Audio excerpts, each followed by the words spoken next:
Welcome to the podcast with your favorite cash flow guys, Mike and Blaine. Giving you the best advice while having a beer. When you're running a business, there are problems every day. Let Mike and Blaine help you out and guide your way. Cheers to the good times with Mike and Blaine for business, beer, and BS. Hey, it's episode 211. I'm Mike Blaine, also known as Cashflow Mike. That is my friend, my partner, Blaine Birch, the CEO of Dry Run. You are listening to Mike and Blaine, Business, Beer, and BS. What's up, Blaine? Got the business, we got the beer, now we got to get a little BS. Always got to have the BS, right? You got to do that. 211 times of conversating. We have not missed BS once. No, we probably missed business a few times.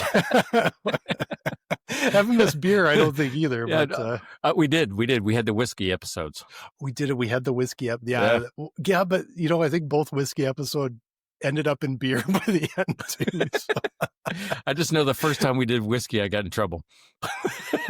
Yeah, that went off the tracks. I'm not sure. I don't know what episode that is, so I won't tell you to go look it up. But it was it was a little off the trolley tracks by the end. I think it was like August of last year. Because remember it was my birthday or something like that. Yes, it was your birthday episode. You're right. You're right. That was a good episode. Yeah. So you see that BS that the other Mike Milan, Baltimore Mike, sent to us about, Chiefs are back to cheating and paying off the refs and those type of things. I'm like going, how does somebody whose team is 1-5, even talk shit? I don't know. How does that even happen? That's probably why he talks shit. His team is 1-5. He's lashing out. Yeah, that's funny. That's funny. So, man, I'll tell you what. Today has been crazy, right? What are you drinking, though? I mean, let's drink some beer. Let's start with some beer, yeah. Before then we'll talk about our beer sponsors. So I grabbed. I just kind of felt like a bit of a different beer today. So I have got a Pilsner called Ethereal 20, and it is a New Zealand Pilsner with some words I can't read. I don't even know what that is.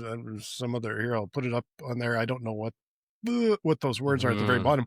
Maybe a type of hops, but I don't even recognize them. And I usually recognize my hops, so I'm not sure what that is. But it's from Irrational Brewing, which is downtown Edmonton, 124th Street. I think I've featured these guys before. They're one of our favorite breweries. We're there almost every weekend. Just a great little brewery. The beer is good. And I just kind of felt like something a little lighter today. So instead of one of the heavy stouts or the IPAs or whatever, I got a Pilsner going, and it's really nice. I'm quite enjoying it already. Dude, I like it. You're going to be super disappointed with me. First of all, I don't see you do Pilsners very often, right? That's not generally what you do. No. All right. So I got in at 12:30 last night, and I look in the fridge today, nothing. I got nothing except one beer that neighbor Pat brought down the other day while we were playing bags or whatever. So I've got this Samuel Adams Summer Ale, right? We normally don't do big brands, right? That's one of the things that we don't do. So I'm a little disappointed in me. So if you want to, boo me or anything like that, do it on Facebook. Just say, boo, Mike's a loser. He's drinking summer shandy it's summer ale or whatever. Summer ale from Samuel Adams. Well, okay. Yeah. But is Samuel Adams, aren't they one of the original, I might be mixed up here, but aren't they one of the original kind of craft brewers in the United States that sort of kicked off a little bit of that craft brewing culture? You know what? I think you're right. I think it's kind of one of the first ones that I remember, right? You had that, and I think then Blue Moon kind of kicked off. I mean, people were heavy on Blue Moon. So yeah, I think it is one of the older players, in the market. So I guess I won't be that disappointed in myself, but no, because it feels a little bit like the Granddaddy, and it's okay to feature the Granddaddy craft beer places, which I know it's a big business now, but it changed the world a little bit. I had a little cheers message on the inside. Well, there you go. See, you don't see that from big beer. No. From big brands. All right, I'm feeling better. Thanks, Pat. Neighbor Pat, one of our beer sponsors. Terrible at cornhole, great at giving beer.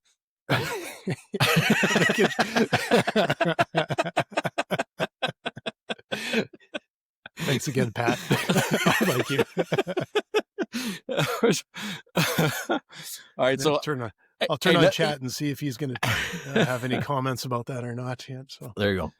All right, so I did talk to the Cash Flow Cowboy today. One of our beer sponsors, Larry Weinstein. He is the best CPA of Houston, Texas. He calls himself the Cash Flow Cowboy, and you can go check out his website at cashflowranch.com. So go check him out if you need a Houston CPA, or he's actually nationwide. So anywhere you're at, go check out Larry Weinstein. And Rachel Barnett from Gentle Frog. So if you have a business and you're using QuickBooks Online, go to her YouTube channel, YouTube at Gentle Frog, and you will see everything that you need to know about QBO. You can learn so much from her. And it's also, you can just go to gentlefrog.com and reach out to her directly. Yeah, and I talked to Karen Hairston today too, right? She's getting ready to launch a big advertising campaign, but 3S Smart Consulting. She's got a new book out, and I think she's going to start giving away some digital copies of this book. So go check it out. Stop Growing Broke, Start Growing Profit. And so go check her out. Karen Hairston of 3S Smart Consulting. If you got cash flow issues, if you got process issues, she's the person to talk to.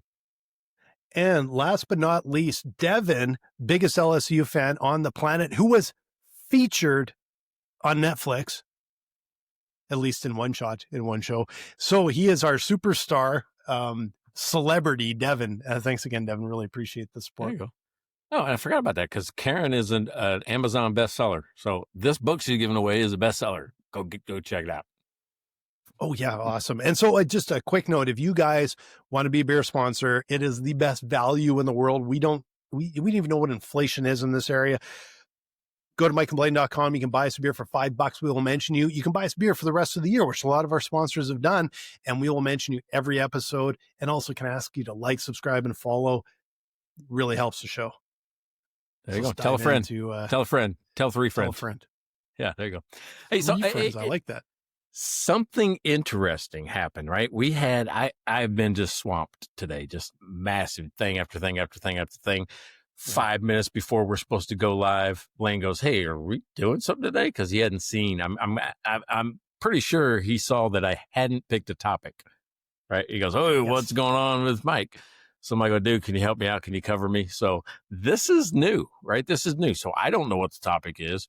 Usually it's Blaine that doesn't know what the topic is, but he picked it. So this is going to be a whole new thing. This is all new. So if this episode sucks, you can blame me for having a crappy topic, but I don't think it's a crappy topic. You always pick your topics because of something that has just happened during the week or that kind of hits you. This is what hit me today. And so when you asked, hey, can you come up with a topic, or I kind of volunteered for it, came up with this topic: less automation, more conversation, while relationships matter more than ever in business. And the reason this floated to the top for me is, and as we've talked on this show, we are more and more selling to mid-market businesses, and it's a different type of sale than small business. So when we first started, it was very automated.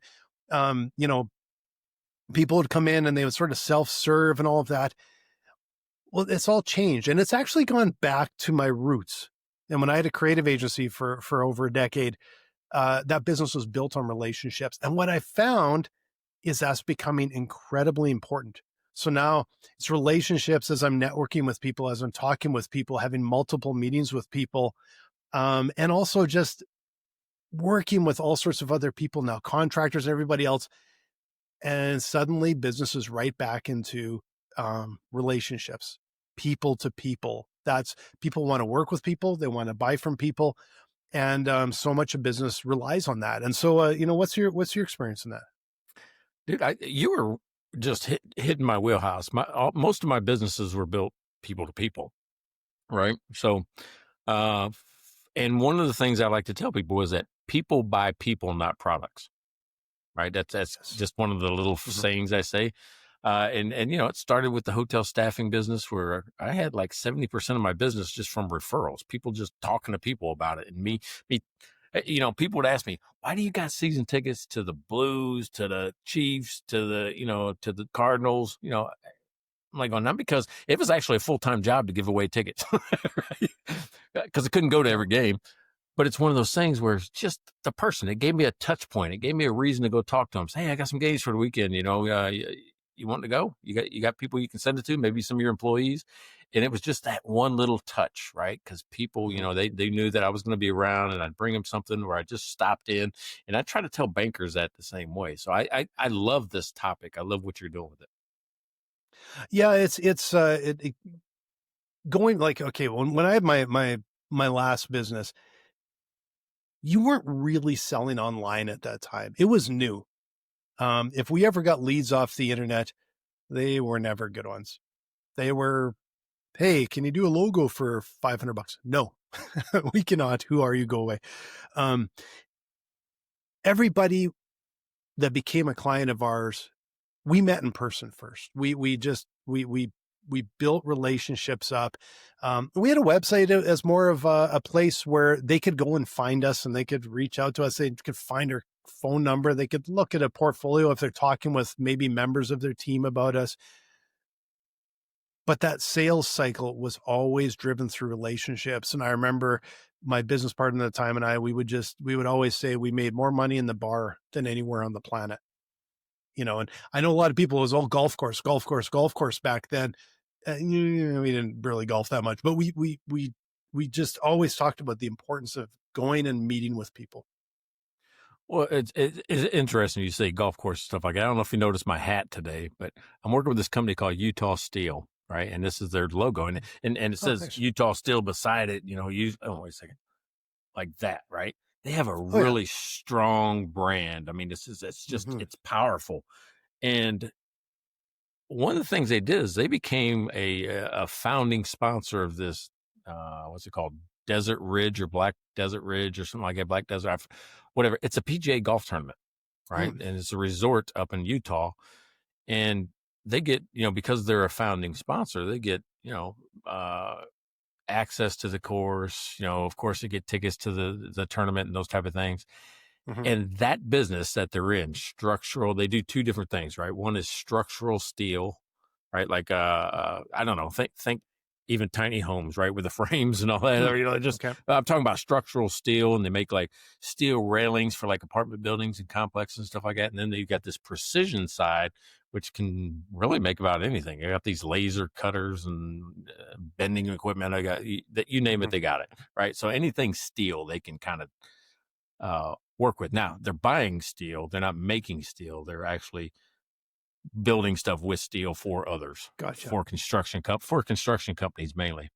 Mhm. But that's a business that, they've got a marketing department, and the thing is that they don't need to do Facebook ads. They don't really need to do even LinkedIn and stuff like that. They just, Yeah. theirs is people to people, because their customer is such a small group. It's general contractors that use Mhm. steel. Right? It's like, Yeah. you know, Yeah. and you pretty much know who they are, and they're big businesses, and you just got to have, it's most things are bid out. So a lot of times, Yep. maybe like in your design, bids come in, they quote bids, and they win some of them, they lose some of them. But Exactly. Yeah. the way that they built their business was just what you're saying, right? It's just about, I mean, they're even flying people in to go to the tournament next week, right? They Mhm. fly people in because they're one of their biggest customers out in Tennessee. They're going to fly them in, put them up in a hotel, give them tickets to Mhm. the week long thing. It seems like a lot of expense, but they're not selling $200 a month products, right? They're Yeah. selling millions of dollars in products for Yeah. this cost. So I think, Yeah. when we're talking about relationships, it isn't always just buying people stuff and doing things like that. It's becoming a person yourself that they like to talk to. Yeah. Well, and I think it's people outside of business. I think they think that if you take someone out for dinner, well, it's almost like you're bribing them. No, it couldn't be further from the truth. They don't care that much about it. What they care about is, like you said, it's not a $200 product. It's hundreds of thousands or millions of dollars for a service or a product. They know they're going to be working with you for 6 months, a year, maybe repeatedly over a number of years. They're going to be working with your team. They need to trust you because their ass is on the line, because they're building a bunch of tiny homes, and they have to make sure that the product is showing up on time, that is to spec, that it's not the wrong size, that it's top quality. They have to trust you. And that is one of the biggest things with relationship building, is meeting someone and trusting them. You're not going to buy something like that off a Facebook ad. Although sometimes I think local government does that. Well, we Hey, can save 4%. yeah. Well, You know, I don't know about you, but I've turned down dinner invitations or time to spend with somebody just because I didn't like them. I'm not yeah, not gonna go yeah, sit through a 2 or 3 hour dinner with somebody that I'm not really just jazzed about, right? yeah, Because that's yeah. I'm investing time back, and that's as a customer, right? Hmm. So I'll turn down free stuff just because I like Yeah, most of the time with free stuff, or people try to give me referral fees and things like that. And no, that's not why we do this. I do it yeah, because I like you. exactly. I like Yeah. you. I do it so I'm gonna tell people about your products and all that because I like you.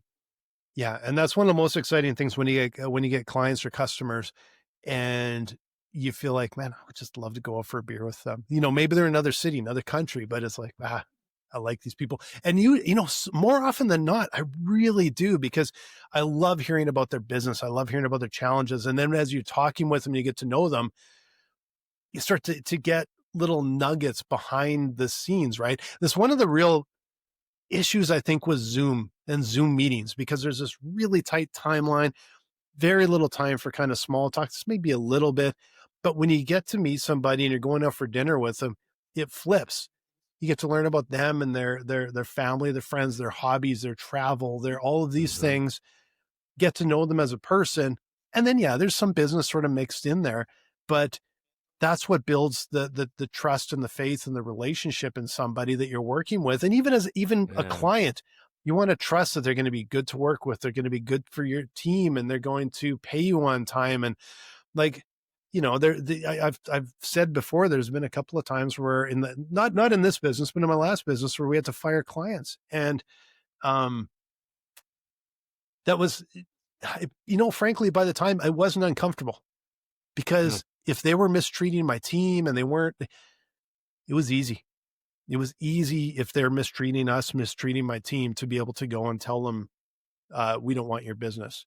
And because it matters, I care more about my team, and my team being happy and well taken care of, and then, being abused by somebody that they'll never pay you enough for that. Yeah, I would agree with that. So when you think about just being a person, right? What advice would you give to a new business owner, right? And I always think about, like, when I teach at college or something like that. These folks are trying to come out. I mean, not just get a job. Even to get a job, you got to realize that you have customers that aren't external. You got customers that are called coworkers. Right? That's the internal Yeah. customer, and it's the same way, right? This type of topic isn't contained to people that are just trying to sell something. This topic is contained to everybody that exists, right? Yeah. that has to deal with another person. Well, especially like if you're talking about even working with other people, contracting with other people, doing joint bids, partnering on things, there is 100 different things. They still all come down to relationships. And if I was to say, if you're starting a business today, um, I think the flawed thing a lot of times is, start a business, put out a bunch of Facebook ads. You've already said that. How many people have I talked to in the last, they flush a bunch of money down the toilet, nobody comes in the door, and they don't know why. And it's like, because you're not talking with people. Go out and talk with people, in person. You can even do Zoom calls and that, but get out and talk with people in person. It's different when you have a conversation with them, when you have a cup of coffee, a beer, whatever, dinner, lunch, because you get to talk about more than just this very narrow topic. And that's, you build relationship. Um, that's not one meeting. You build relationships over time and multiple meetings, multiple touch points, and then they'll start trusting you. Then they'll start referring you. Then they'll start mentioning you to people. Like, they hear of something and say, oh, hey, you should talk with Blaine. I know they do this. You should talk with Mike. I know he does that. That's what you get by developing those relationships. And it isn't, that is a long-term nurturing, not a one-time, I met somebody, now they're my friend. Yeah, totally agree. I teach bakers all the time, right? I still teach at the graduate school, and I always tell them my 3 rules of why I don't like them. It's a really interesting. You know what's funny is, if you start any conversation with, here's why I don't like you, everybody listens. like, what do you mean you don't like me? Say, here's why I don't like you.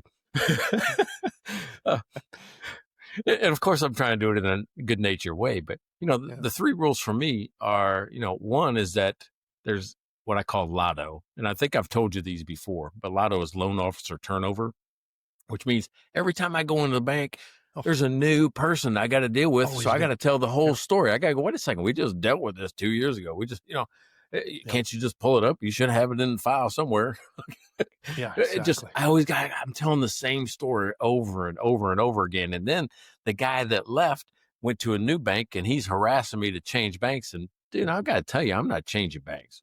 That's a pain in the ass. I don't know if you've ever changed banks, but it's a pain, all the way around.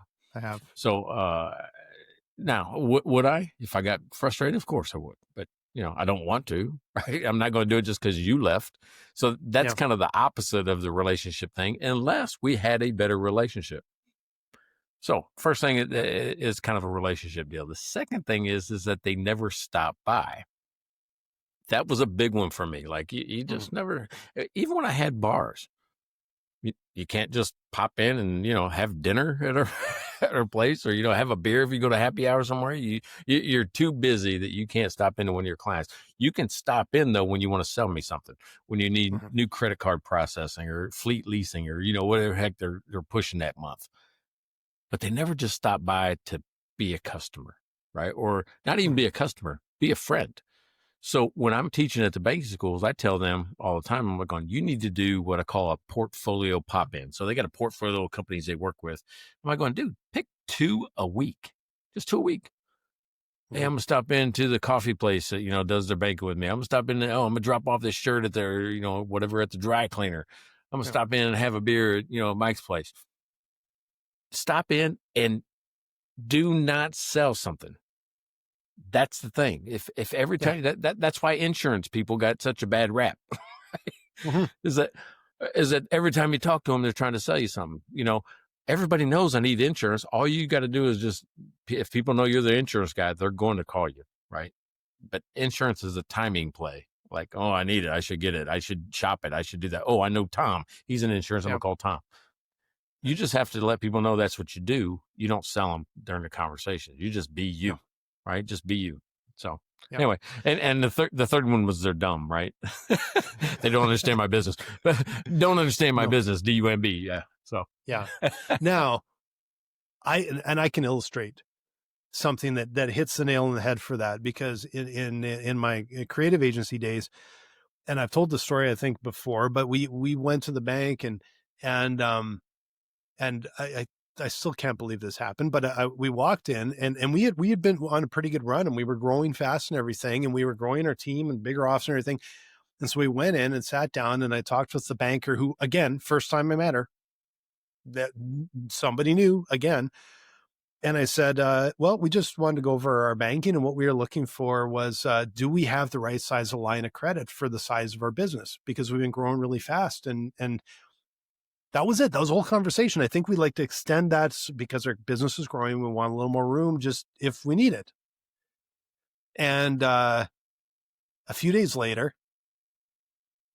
I got, I think it was faxed over, or I can't remember if it was a phone call or fax at the time. But all I had to do was sign for a loan. I didn't ask for a loan. We didn't need money. We had lots of money. We were going fast. All I asked was a little bit bigger line of credit so that we have more flexibility down the road. And they sent me they tried to give me a loan. They wanted to sign up for a loan. And so going to the relationship side, I had a personal banker that I followed from bank to bank, which was a pain in the ass, but I did because I really liked the guy. And I phoned him up and I said, because he happened to be in the same bank or same type of bank, not the same branch. And I said, find me a business banker that I can trust, or we pick up and leave today. Because I was that mad. I'm like, they don't, like you said, dumb, don't understand my business, didn't even listen to me. Somebody knew. Yeah. So frustrating. And he found a banker for us. Unfortunately, when that banker retired, we were right back to square one. And even in this business, I've even moved banks for the exact same reason. It was relationships. I want a person that I can call. I want a guy, even though it's not a guy. It could be a woman, it could be a man, whatever, but I want my person. I want a person I can rely on that I have a relationship with. And it's so hard to get.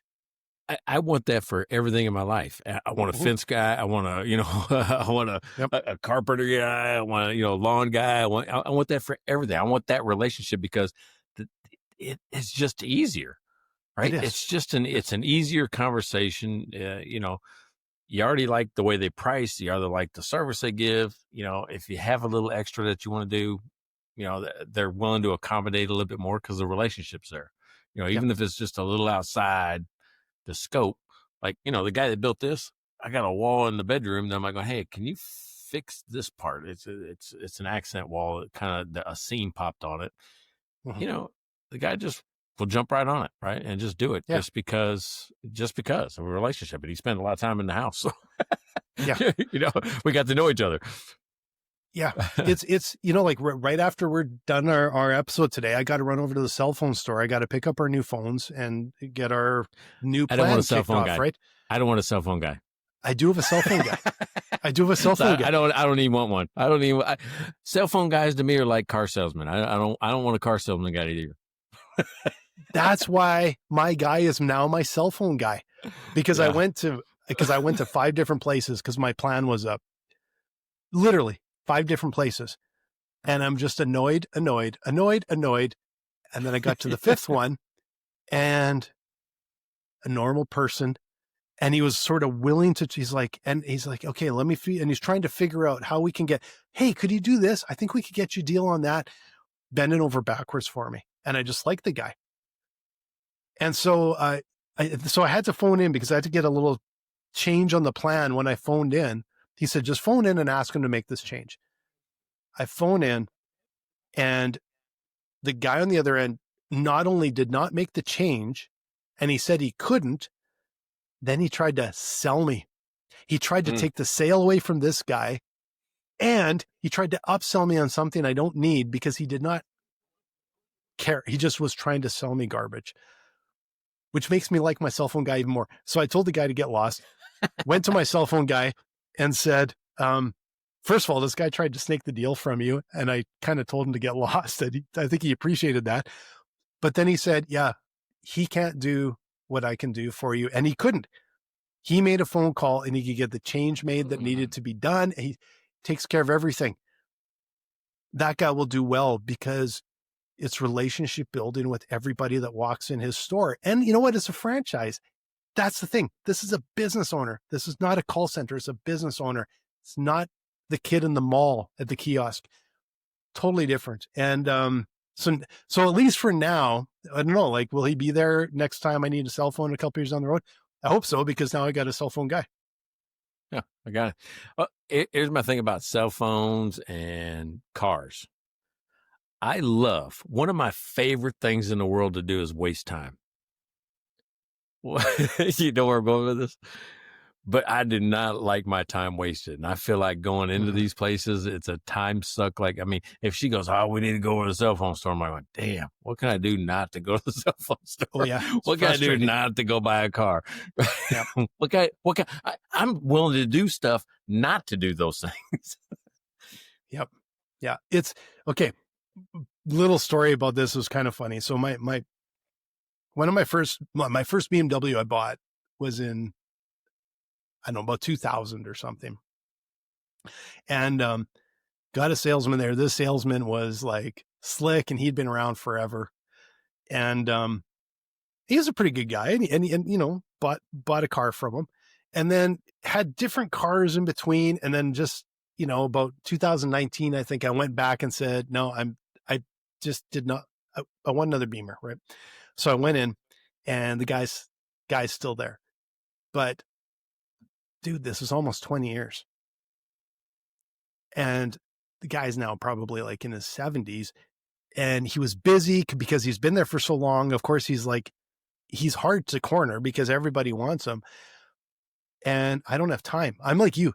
I show up no, I need this. I got a window Right. So this young guy came up, loved this young guy. He was awesome. So I'm talking with him. And anyway, I ended up buying a car. And the young guy moved on to a different dealership. The old guy's still there.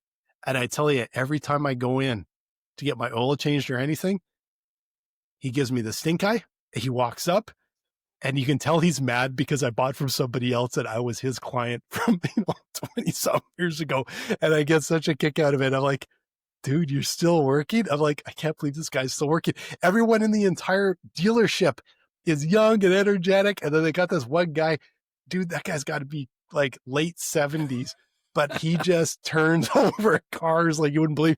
I get such a kick out of it. But I do feel a little bad because it's like, this guy is still gives me the stink eye. Yeah, but that's a classic example of the relationship, right? He probably does have families that just come right back to him every 3 years or, whatever, 4 years and over and over and over again. So he's like, it's too easy for him. So why retire? Yeah. Yeah. That's the thing is they just keep coming back. And I frankly, I did too. I went in and I went to talk with him, even though it had been almost 20 years. I will say he was a little dismissive. And so that kind of annoyed me because I'm like, I don't have time and I don't have time for BS. And he probably had a big car on the go and everything, but no, he's still bad. That's quite hilarious. Yeah. So if you want to deal with somebody that's not dismissive, right? And you need a coach, a cash flow coach. You need somebody that can help you understand what you're looking at in your financial statements. You need tools. You need live coaches. You want somebody you can get in touch with on a regular basis. I'm open 15 hours a month just to people, right? 15 hours just to answer any questions that you got about your clients, your business, whatever it matters. You got 100+ videos and courses that teaches you how to do financial statements or financial analysis. And I've got an app, brand new app, Clear Path to Cash, all this together in a membership at cashflowmike.com. And I'll tell you what, if you're like going, I wonder what it's like to work with cashflowmike.com, go there. Right underneath the header, there's a course called the 7-Minute Conversation. You get an hour-long course on how to analyze financial statements in 7 minutes or less with the videos, with the worksheets, with a copy of my book, The 7-Minute Conversation. Go check it out, cashflowmike.com. You won't regret and you won't forget because I build relationships. That was a beautiful segue. You're so good at those. I am not. I didn't even see that one coming. About 10 minutes before, I was starting to look at the clock, and then I totally missed that one. And as soon as you said so, I'm like, oh, I should have had a nice little segue in there. That should have been you. You should have teed me up. I'm like, oh man, I think he's going to miss it. I'm sitting here sticking to my knitting while you're just getting teeing it up, right? Teeing it up. Nice. You got it. Hey, if you wonder what we're celebrating, he just got in one of those secret phrases, right? One of the secret words, sticking to our knitting. He got that in. Now, usually he tries to force it in. He didn't force it. That was actually was a natural. That was natural. I'm going to give you kudos because you just gave me kudos on my segue. I give you kudos. So this is how boring it gets on a podcast, I guess, is that we have to play games with each other during the podcast about who can do this little part better. When can you sneak it in? That just makes it challenging. That's all it is. A little more challenging. Well, look at this, right? When we're talking about relationships, you and I used to be competitors, right? Mm-hmm. Didn't really know each other. I knew, one of the persons on your team just from around the area and around the industry, but didn't really know you. And then COVID hit and we actually did a podcast. After the first time talking, we swapped books, like, hey, I kind of like what this guy says, kind of like getting along with him. We actually did this virtually year and a half before we met in person. Easily. Yeah. Yeah, for sure. Year and a half, something like that. That's the power, I think, of the relationship that you and I have built. And it came from zero. I mean, this was 0 to 211 episodes, over a course of 4 years here. Oh, yeah. No, I talk with you more than probably outside of my wife and maybe my co-founder and that. But, I talk with you more than almost anyone. And it's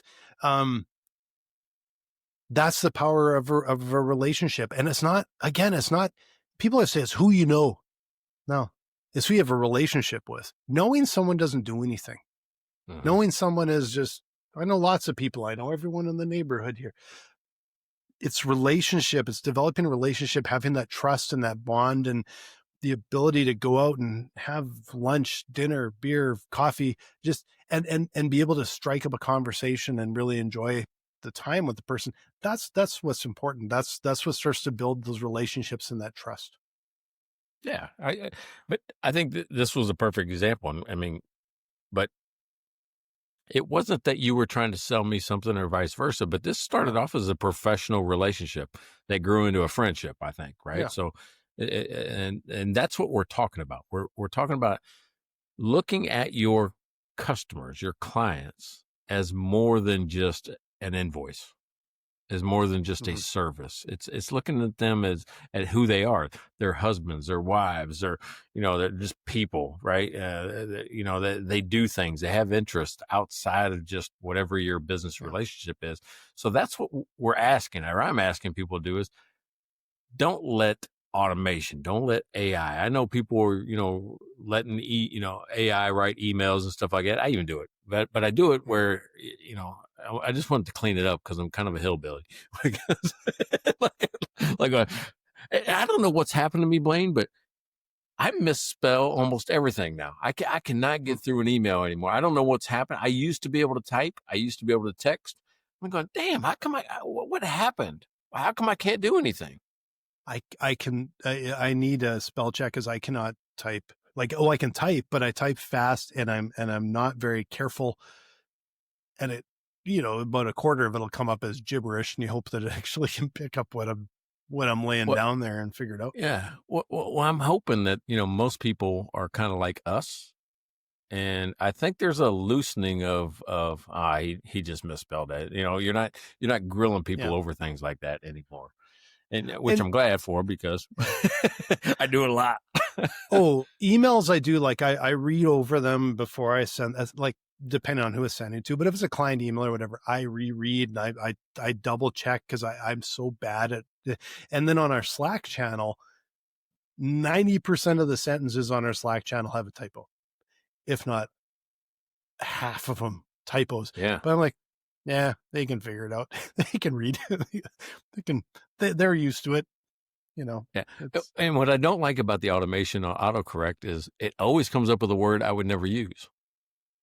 Like, oh yeah. When it changes the meaning, like that drives me nuts. When it literally picks something out it's like the odd time I actually spelled something right, especially if it's a name of something, it'll just autocorrect it to something else. Just drives me nuts. yeah, sometimes it autocorrects it to things that don't exist. Words that I'm like, that's never supposed to have an N in there. For whatever reason, I think there's the N's close to the space bar. So Hmm. sometimes in between words, there's an extra N, and they like autocorrect it to a word that's even worse than the one I made with the extra N. Yeah, Like it doesn't going, even make sense. what? Yeah. Dude, can't you really tell that's really two real words with an N in the middle Yeah, yeah, exactly. instead Now of a space?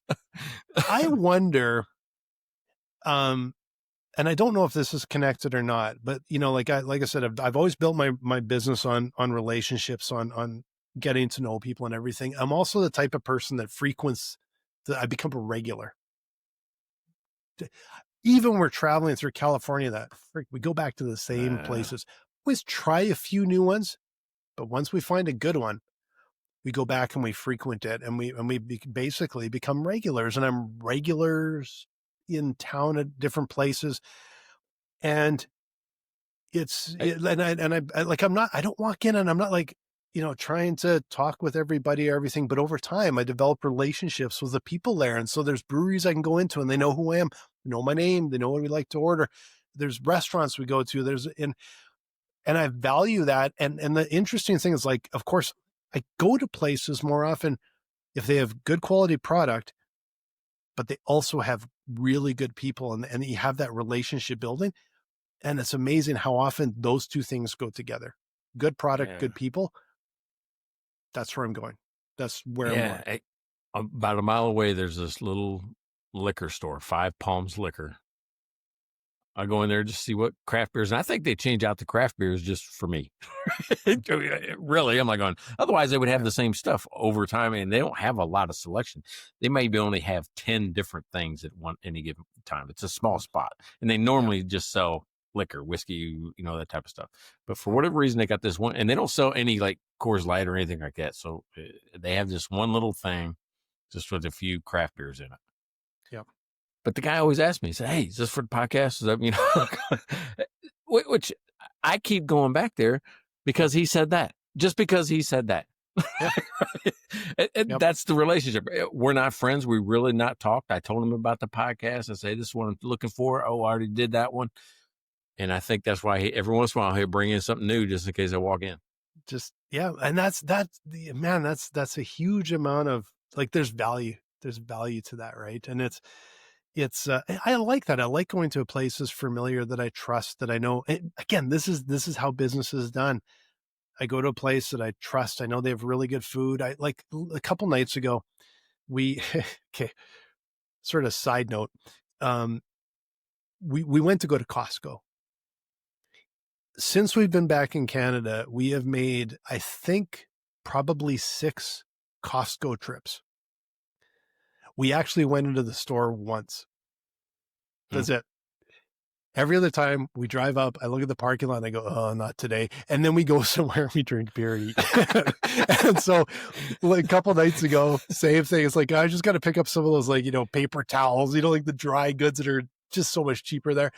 And we drive up and I look and I'm like, zero chance. There's zero chance, right? And then we go over to like whatever favorite Rosso Pizzeria. You guys, I'm always there. You guys probably know that because I've mentioned before, but they're one of my favorite places.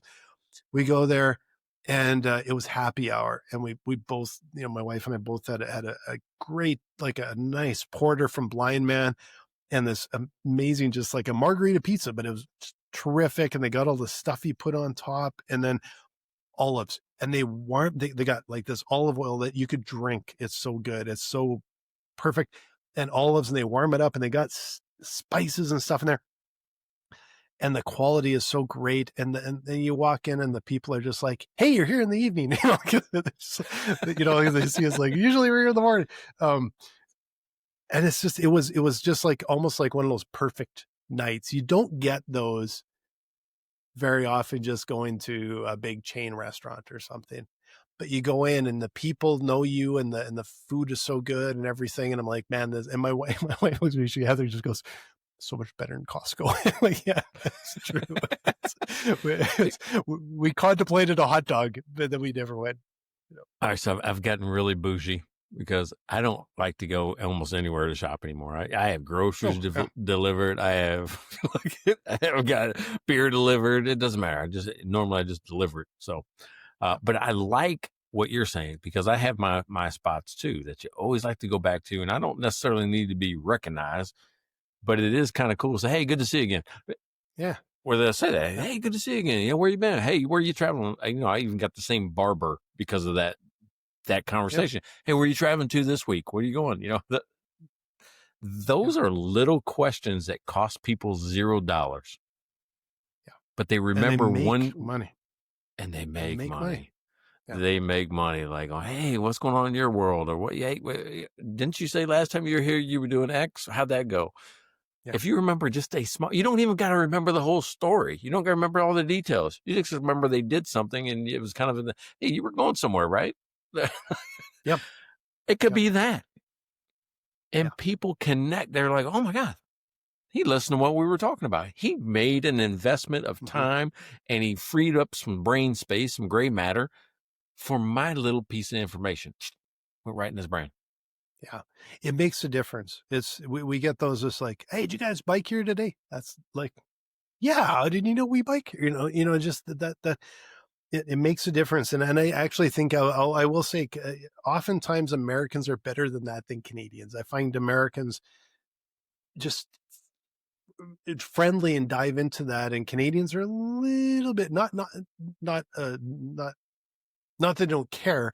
They're just a little bit more, I don't know, the level's down a little bit. And I think they could learn from that, because that actually generates business and generates, Yeah. and it's also just makes probably the job more fun too, right? Yeah, I think the farther south you come, it gets a lot more friendly. Again, I Mm. spent 8 years in Seattle, and they kept talking about this thing called the Seattle Freeze. I'm like, what the hell is the Seattle Freeze? And people in Seattle tend to be a little bit standoffish until you got staying power. Like you're going to be Mm. here for a while. So it's Yeah. like it's hard to connect with people in Seattle for some reason. And they actually have that term for it called the Yeah. Seattle Freeze. Now, I don't know that they do it consciously, it just happens. And it took a long time to Yeah. build friendships in Seattle. Yeah. I think I find that from city to city, even here in Canada, I find, Vancouver's a lot the same way. Um, and I wondered if it was maybe because it's a port city and just lots of different people coming in all the time, but I actually don't think that's the case. Like, I know when I go visit one of my friends in Toronto, and I don't know what the burbs are like, but he lives downtown Toronto, and we would be walking through his neighborhood and people just, they don't even look at you. And I Mm, just found it really like kind of creepy. It's kind of like, I see dead people. Like no one even yeah. knows you exist. Right. And then, we get to, Edmonton's a fairly friendly place. Where we're up in Scottsdale, everyone's like, they have to start a conversation wherever you are. Right. And it's just, it's different. And, um, but it matters. And we were for dinner with friends last night, and one of my friends mentioned that they have a couple of kids that are in their 20s, and it's just kind of her observation, I guess. But she said they go to this yoga studio, and she just noticed. She said, everyone kind of over 30s and up to 40s, 50s. They walk in. They're in the same studio all the time, so they know everybody, and they go and they have conversations. And she said she's not seeing that with people under 25. Even Mm, though they see the same people every week, they come in, and she goes, they kind of are looking kind of at their feet and looking at their phone. And, I guess her thought was COVID hit at a very bad time for a young generation and changed the way they operate. And now that everyone's back sort of in the world and talking, they haven't sort of developed skills. And so I will say, if you're a young person, and you may not be like that at all, but I would just say, if you're a young person starting a business, it is a skill you can learn. mhm. Just put yourself in those circumstances. Go up and just talk with people. I know, even when I was that age, I'm not like I'm not very outgoing, even though I know we do this every week. I'm not that outgoing, but it was a learned skill that we made so much of our business was off of networking, that I learned how to work a room. And I can go to a conference, I can go to whatever, and I can work a room like that. And you just kind of, you flick the switch on and you go. It's just what Yeah. you do. You Hey, learn it. and what's funny is that I'll get in rooms like that, and I still get nervous, right? And I speak in front of hundreds or thousands of people, right? So, but I'm still like awkward. I feel awkward Yeah. sometimes, just like, and then it warms up and then you go. But I mean, I think Then you all of go. us have that. Yeah. I think all of it. I mean, even this podcast, you got to start. I think the reason why we do the intro, video music, and I try to do the exact same intro every single time. That's my warm up. That's like going, oh, yeah, okay, I'm ready to go now. Right. It's like, once you get going, same thing Yeah. when I teach, and I get on stage somewhere, that first couple of minutes is nervous for everybody. Yeah, it is. And it's, it's a skill. You may not even ever get, like you say, you may not even get that comfortable with it, but you can get confident in it. You can still develop it as a skill. And you'll find that most of the time, if you go up in a networking reception or something like that, you just walk up and start talking with people. And you know what? 9 times out of 10, they're just going to be like, "Hey, how you doing?" and start a conversation. And that 10th time, if they're kind of a jerk, you don't want to know them anyway. So who cares? Yeah. Walk away. You don't lose Yeah. anything. 3 I seconds think- out of your life, right? Well, maybe more than 3. Yeah. So super cool. So if I'm getting used to this, right? This new setup. I know it probably looks different behind me, but I'm getting used to this. I used to face this way, right? And you can Mhm. see this side of the room. then we did this big built-in, and I'm telling you what, it's massive, dude. I mean, it's like 16 feet long and 9 feet high. It's like a wide open built-in bookcase and I built my desk right in the center of it because it actually made, believe it or not, it made the room bigger. Because I used to have kind of a like an entertainment type center here with just a TV in this spot where I'm sitting right now. Now it made the room bigger. It feels bigger because it's a little bit closer, tucked up closer to the wall than the desk was. So I got rid of the desk, got rid of the chair, got a new chair, got a new desk area, but I'm trying to figure it out. It's the first day. Change is tough, man. Change is hard. Yeah. Hey, especially at our age. And I got all my stuff here, I'm trying to set it up at the same. I'm starting to figure out I got too much stuff. I just don't need a fiddle hop for everything. I just need a few things here and there. I'll give you that one.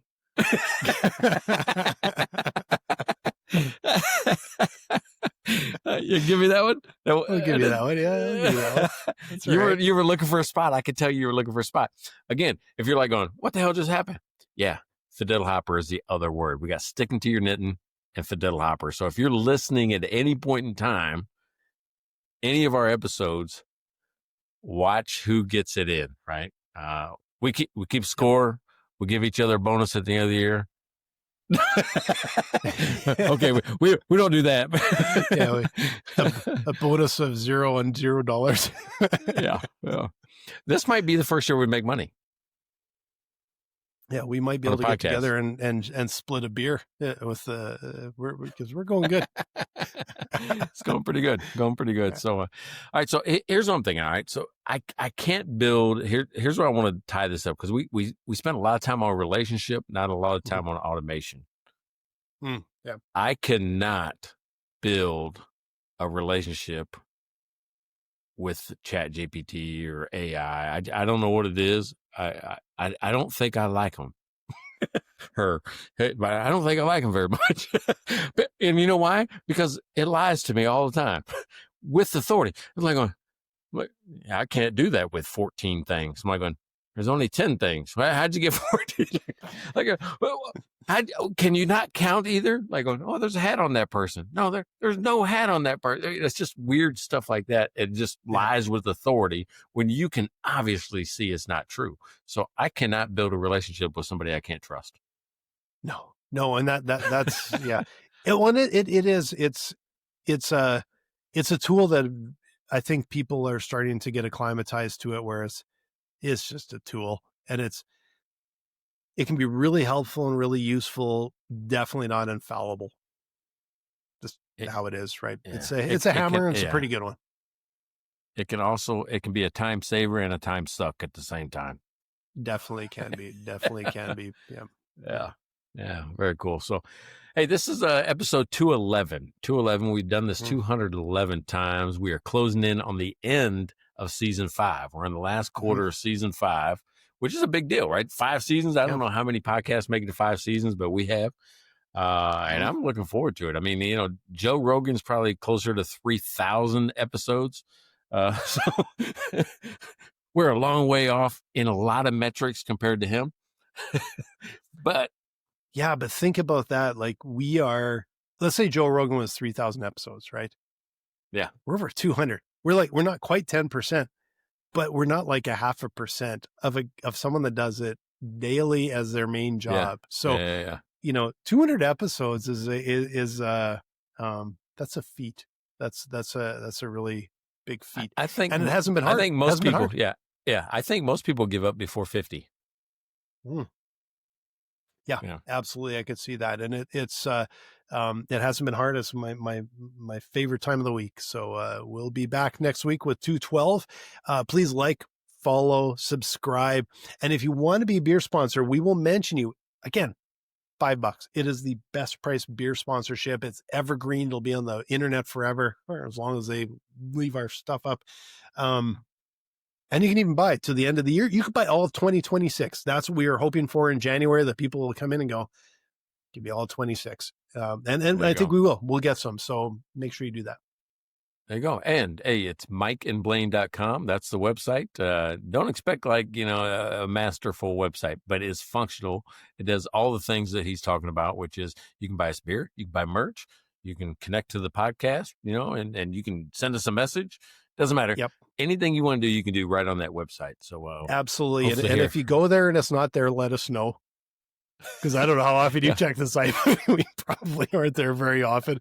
So I went there. Yeah, I went there last week or the week before because we had to re-up and it needed payment. It needed a payment credit card updated.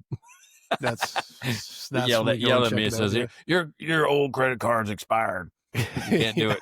So I had to go there and fix it. Yeah, that's right. Yeah, and we can't have all these podcasts out there driving people to this website that doesn't exist. So. Yeah, exactly. All right. All right, man. We'll see you next week. Check out their website at mikeandblaine.com. Then subscribe to the podcast and buy these guys a beer.